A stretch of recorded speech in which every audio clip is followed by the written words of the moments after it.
Good morning दोस्तों, स्वागत है आप सभी का हमारे यूट्यूब चैनल मैथ्स वाला में। All competitive exam preparation important current news, जिसमें आज टॉप 2 हेडलाइन हम लेकर आए हैं जो कि बहुत ही महत्वपूर्ण है। और top 25 current affairs MCQ based question को भी हमने इसमें शामिल कर लिया है, जो कि रेगुलर आपको मिलेगी। तो आइए दोस्तों, सबसे पहले हम देखेंगे करंट न्यूज को, उसके बाद टॉप 25 क्वेश्चन को हम कराएंगे। तो आइए दोस्तों स्टार्ट करते हैं।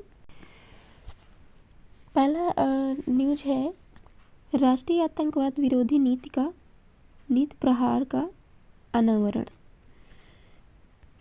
केंद्र सरकार ने भारत की पहली सार्वजनिक और व्यापक राष्ट्रीय आतंकवाद विरोधी नीति और रणनीति जारी की है। इसका नाम है प्रहार, और इस नीति की घोषणा केंद्रीय गृह मंत्रालय ने हाल ही में की थी। यह नीति आतंकवाद के प्रति जीरो टॉलरेंस जो है के स्पष्ट सिद्धांत पर आधारित है। तो जो ये नीति है आतंकवाद के प्रति जीरो टॉलरेंस पर आधारित है। और इसका मुख्य उद्देश्य क्या है? तो इसका मुख्य उद्देश्य है केवल आतंकी घटनाओं पर प्रतिक्रिया देना नहीं है, बल्कि खुफिया जानकारी इंटेलिजेंस लेड के आधार पर खतरों को पहले से ही खत्म करना है। प्रहार का पूरा नाम क्या है, इसके बारे में देख लेते हैं। तो प्रहार PRAHAAR, प्रहार का नाम अंग्रेजी के 7 अक्षरों से मिलकर बना है, जो इसकी रक्षा रणनीति के 7 मुख्य स्तंभों को दर्शाते हैं। आइए एक एक करके देखते हैं। P प्रिवेंशन मीन्स है खुफिया एजेंसियों जैसे MAC और JTFI के सटीक और रियल टाइम इनपुट से आतंकी हमलों को होने से पहले रोकना। R है रिस्पॉन्सेस, पुलिस और सुरक्षा बलों द्वारा किसी भी खतरे के खिलाफ तुरंत सटीक और अनुपातिक कार्रवाई करना। और A है एग्रीगेटिंग, केंद्र और राज्यों की सभी सुरक्षा एजेंसियों को एक मंच पर लाकर एक दृष्टिकोण अपनाना। H है ह्यूमन राइट्स, कानून के शासन और मानवाधिकारों का पूरी तरह से सम्मान करते हुए आतंकवाद से निपटना और पीड़ितों को न्याय दिलाना है। नेक्स्ट है अटेन्यूटिंग, उन स्थितियों को जड़ से खत्म करना जो आतंकवाद को जन्म देती हैं, विशेषकर इंटरनेट के जरिए युवाओं में फैल रहे कट्टरपंथ को रोकना। एलाइगिंग, आतंकवाद की फंडिंग, हथियारों की सप्लाई चेन और सुरक्षित पनाहगाहों को खत्म करने के लिए वैश्विक संधियों MLATS और साझेदारों के साथ मिलकर काम करना। और लास्ट आपका है R रिकवरी, किसी भी अप्रिय घटना के बाद देश के और समाज को तुरंत सामान्य स्थिति में लाने के लिए संपूर्ण समाज का लचीलापन विकसित करना। तो ये हेडलाइन हमने देखा। अब हम आगे देखेंगे। नेक्स्ट हेडलाइन है 5वां गोवा समुद्री सम्मेलन 2026 गोवा में आयोजित किया गया। इसके बारे में देख लेते हैं। 5वां गोवा समुद्री सम्मेलन 21 फरवरी 2026 को गोवा के नेवल वॉर कॉलेज में आयोजित किया गया था। 5वां गोवा समुद्री सम्मेलन, इसके मुख्य बिंदु क्या है? तो ये हिंद महासागर IOR की समुद्री सुरक्षा और रणनीतिक सहयोग को मजबूत करने के लिए भारत की एक बेहद महत्वपूर्ण पहल है। इसका आयोजन भारतीय नौसेना द्वारा किया गया। नौसेना एक प्रमुख एडमिरल दिनेश के त्रिपाठी ने इस सम्मेलन की मेजबानी की। इसमें भारत के अलावा हिंद महासागर के क्षेत्र के 14 मित्र देशों के नौसेना प्रमुखों और वरिष्ठ समुद्री प्रतिनिधियों ने हिस्सा लिया। इन देशों में Bangladesh, Sri Lanka, Maldives, Mauritius, Seychelles, Indonesia, Malaysia, Kenya, Madagascar, Singapore, Myanmar, Comoros, Thailand और तंजानिया शामिल थे। इतने देश इसमें शामिल थे। और इस वर्ष की इसकी थीम क्या थी दोस्तों? इस वर्ष की थीम थी हिंद महासागर क्षेत्र में साझा समुद्री सुरक्षा चुनौतियां, अवैध और अनियमित मत्स्य पालन तथा अन्य अवैध समुद्री गतिविधियों जैसे गतिशील खतरों को कम करने के लिए प्रयासों को आगे बढ़ाना। सम्मेलन के प्रमुख मुद्दे और चर्चाओं में अवैध गतिविधियों पर रोक, रियल टाइम जानकारी साझा करना और महासागर विजन शामिल थे। तो ये आपने देखा टॉप 2 न्यूज़, जो कि परीक्षा की दृष्टि से बहुत ही महत्वपूर्ण है। आइए अब हम टॉप 25 क्वेश्चन स्टार्ट कर रहे हैं। जो कि बहुत ही महत्वपूर्ण है। पहला क्वेश्चन है, विज्ञान रत्न सम्मान 2025 से सम्मानित किए गए हैं। ऑप्शन है professor Jayant Vishnu Narlikar, doctor Gyanendra Pratap Singh, doctor Yusuf Mohammed Shaikh, doctor K Thangaraj. Correct option है आपका professor Jayant Vishnu Narlikar. Next question है आपका, निम्नलिखित में किस देश ने भारत के 100% उत्पादों पर आयात शुल्क पूरी तरह से खत्म करने के लिए हाल ही में एक सहमति व्यक्त की है? ऑप्शन है ऑस्ट्रेलिया, न्यूजीलैंड, रूस, जापान। करेक्ट ऑप्शन है आपका न्यूजीलैंड। नेक्स्ट है, हरियाणा सरकार ने हिसार जिले से अलग कर हंसी को राज्य का जिला घोषित किया है। अब हरियाणा में कुल जिलों की संख्या कितनी है? ऑप्शन है 19, 21, 22, 23। तो करेक्ट ऑप्शन आपका है 23। तो टोटल हरियाणा में अब 23 जिले हैं। नेक्स्ट क्वेश्चन है, पाकिस्तान ने फाइनल में किसे पराजित कर एसीसी पुरुष अंडर 19 एशिया कप 2025 का विजेता बना है? ऑप्शन है आपका भारत, श्रीलंका, बांग्लादेश, अफगानिस्तान। इसका राइट आंसर हो जाएगा भारत। नेक्स्ट क्वेश्चन है, भारत ने हाल ही में पिनाका गाइडेड रॉकेट का पहला सफल उड़ान परीक्षण किया था। इस रॉकेट के संदर्भ में गाइडेड शब्द का तकनीकी तात्पर्य क्या है? ऑप्शन है इसमें उपग्रह आधारित लक्ष्य भेदन क्षमता है, इसमें इनर्शियल नेविगेशन सिस्टम और कंट्रोलर गाइडेंस किट लगी है, और यह पूरी तरह से आर्टिफिशियल इंटेलिजेंस द्वारा संचालित है। केवल 1, केवल 2, केवल 3, केवल 1, 2 और 3। तो इसका राइट आंसर क्या होगा दोस्तों? तो इसका करेक्ट ऑप्शन होगा केवल 2। इसमें इनर्शियल नेविगेशन सिस्टम और कंट्रोल गाइडेड किट लगी है। नेक्स्ट क्वेश्चन देखते हैं, भारत ने हाल ही में पिनाका गाइडेड रॉकेट का पहला उड़ान परीक्षण किया था। इस रॉकेट सिस्टम के संदर्भ में निम्नलिखित कथनों पर विचार करना है। ऑप्शन ए, इसे भारतीय अंतरिक्ष अनुसंधान संगठन इसरो द्वारा विकसित किया गया। इसकी मारक क्षमता लगभग 90 किलोमीटर है। यह एक multi barrel rocket launcher system है। उपरोक्त कथनों में से कौन सा कथन सही है? केवल 1, केवल 2, केवल 2 और 3, या 1, 2 और 3। इसका जो राइट आंसर है वो हो जाएगा 1, 2 और 3। ये तीनों ऑप्शन इसके करेक्ट हैं। नेक्स्ट क्वेश्चन देखते हैं, भारत ऑस्ट्रेलिया आर्थिक सहयोग के व्यापार समझौते ECTA के संदर्भ में निम्नलिखित कथनों पर विचार करना है। ऑस्ट्रेलिया ने भारत के 100% टैरिफ लाइनों पर सीमा शुल्क समाप्त कर दिया है। इस समझौते में केवल रक्षा और परमाणु ऊर्जा को शामिल किया गया है। भारत ने ऑस्ट्रेलिया के 90% से अधिक उत्पादों पर तत्काल प्रभाव को शुल्क शून्य कर दिया है। केवल 1, केवल 2, केवल 1 और 3, या फिर 1, 2 और 3। तो इसका जो राइट आंसर है दोस्तों वो हो जाएगा केवल 1। ऑस्ट्रेलिया ने भारत के 100% टैरिफ लाइनों पर सीमा शुल्क समाप्त कर दिया है।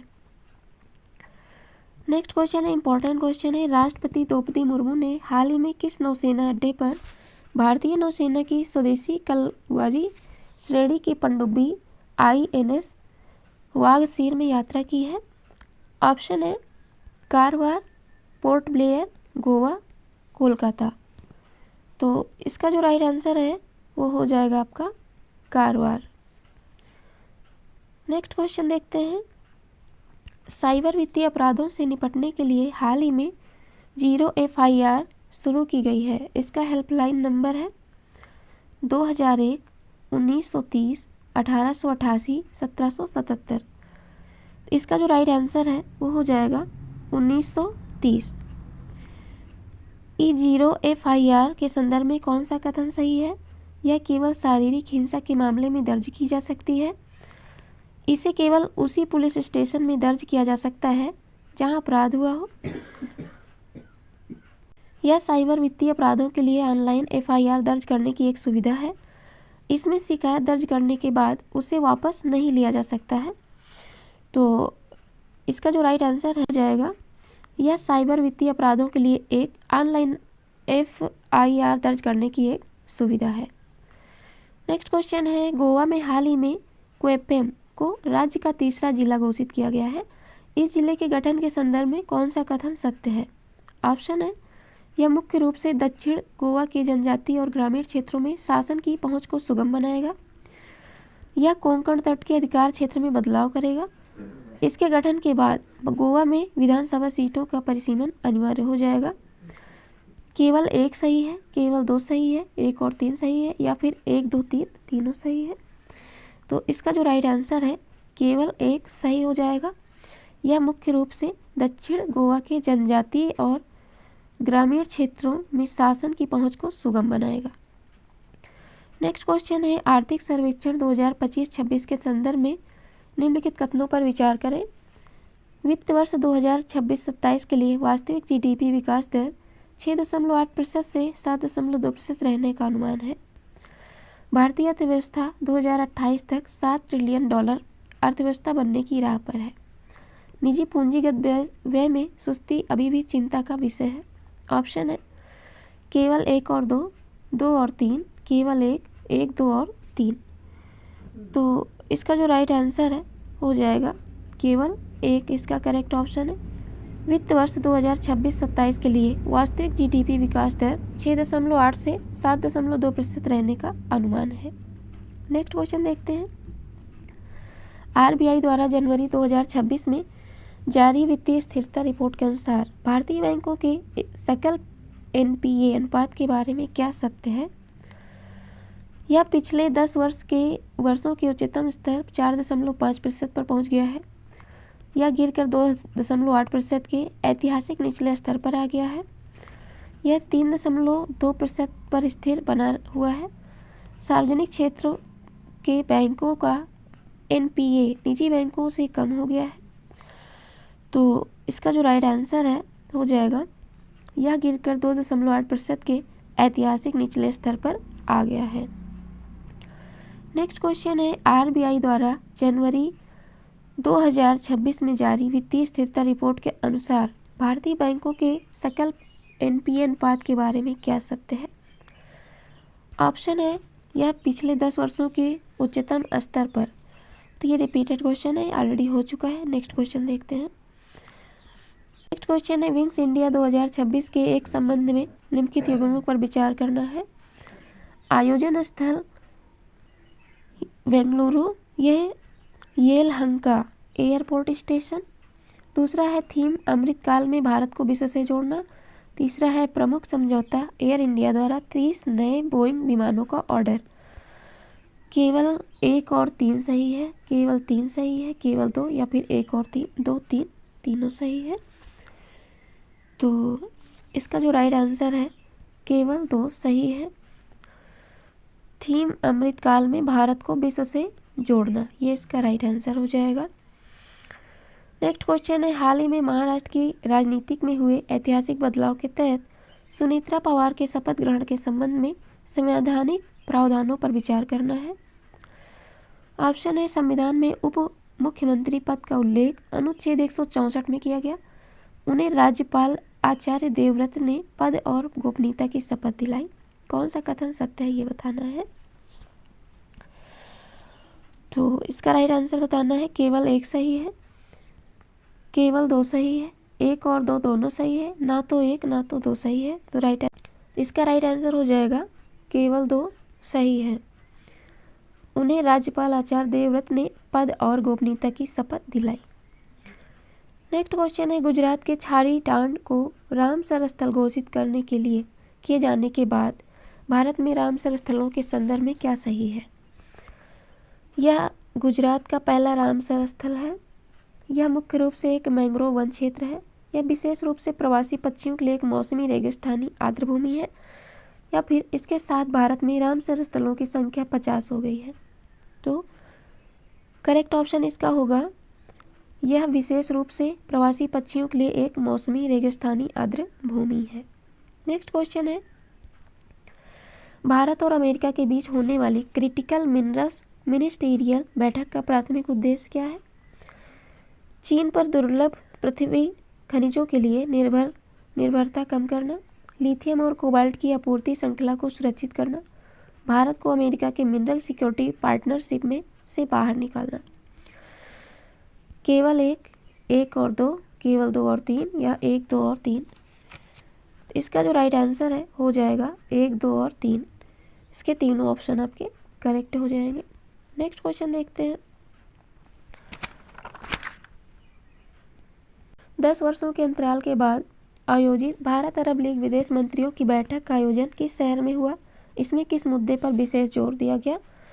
ऑप्शन है दुबई तेल की कीमतों पर कम करना कीमतों को, नई दिल्ली खाद्य सुरक्षा और ऊर्जा सहयोग, रियाद में फिलिस्तीन मुद्दा और काहिरा सुएज नहर सुरक्षा।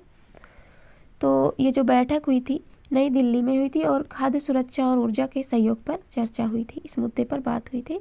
तो ये इसका राइट आंसर हो जाएगा। नेक्स्ट क्वेश्चन देखते हैं। हाल ही में किस देश ने आधिकारिक तौर पर ब्रिक्स समूह में शामिल होने से इनकार कर दिया है? अर्जेंटीना, सऊदी अरब, इंडोनेशिया, नाइजीरिया। तो इसका राइट आंसर हो जाएगा अर्जेंटीना। नेक्स्ट क्वेश्चन है। DRDO ने हाल ही में आकाश NG मिसाइल सिस्टम का सफल परीक्षण किया है। इसकी विशेषता क्या है? यह सतह से सतह पर मार करने वाली बैलिस्टिक मिसाइल है।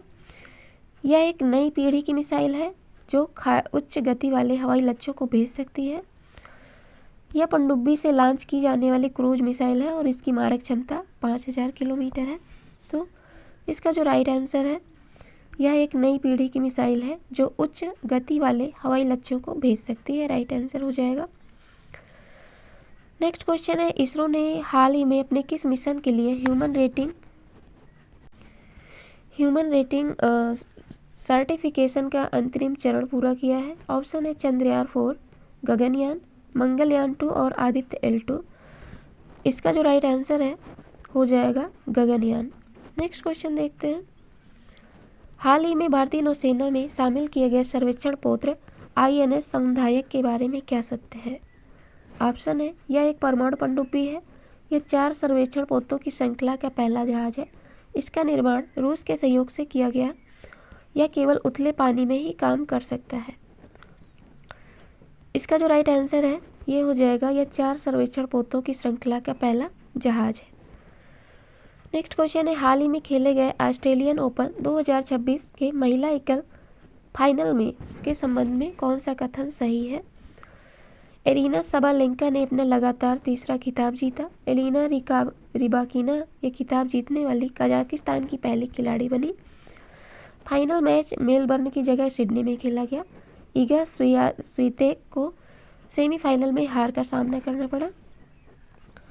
तो इसका जो राइट आंसर है ये हो जाएगा एलिना रिबाकिना ये खिताब जीतने वाली कजाकिस्तान की पहली खिलाड़ी बनी है। तो इसका राइट आंसर हो जाएगा।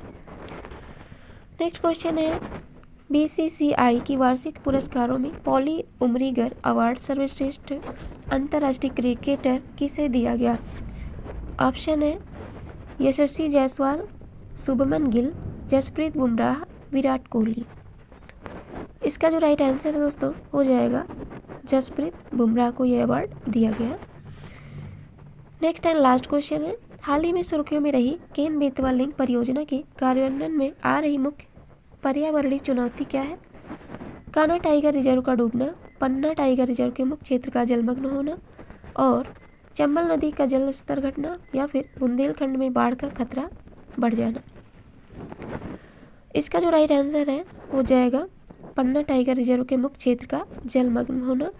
तो ये आपने देखे top 25 MCQ based current affairs question और इसके पहले हमने 2 हेडलाइन करंट न्यूज को भी डिस्कस किया जो कि सभी प्रतियोगी परीक्षाओं के लिए बहुत ही महत्वपूर्ण है।